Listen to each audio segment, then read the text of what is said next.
Greetings, KIN456. My name is Matthew Henninger, and I have 180 seconds to tell you all about plyometrics and whether or not you should include it in your training routine.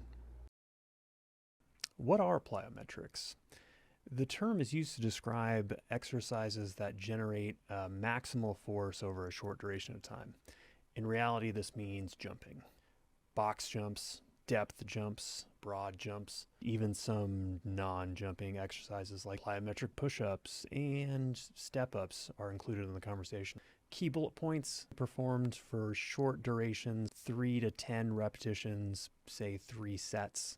They tend to utilize the stretch shortening cycle, which in layman's terms is like a muscular spring, a quick eccentric, concentric contraction, thus all the jumping.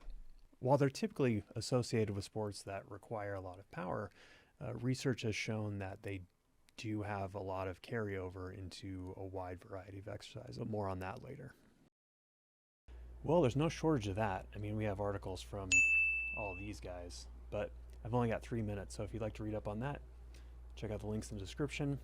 In the meantime, we have to talk about, in terms of empirical evidence, I wanted to highlight a couple of papers that came up in my research. The first was a pilot study out of Spain that took a look at the effect of plyometrics on running after a long bike ride, with the plyometric group doing markedly better than the control group in that experiment. The other was a biomechanical deep dive into the motions of plyometrics, looking at some of the factors such as the forces at play, ground reaction force, factors such as optimal displacement of center of mass, and optimal loading to get the maximum effect out of plyometric training.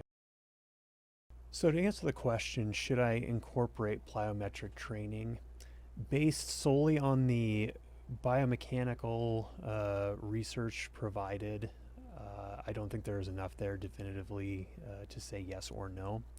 But if you factor in the anecdotal evidence, and for me, I have evidence from the companion project to this from KIN457, there's enough of that there to say that it would be a beneficial addition to an endurance training program if performance in, say, an Ironman or another triathlon event was your primary goal in training.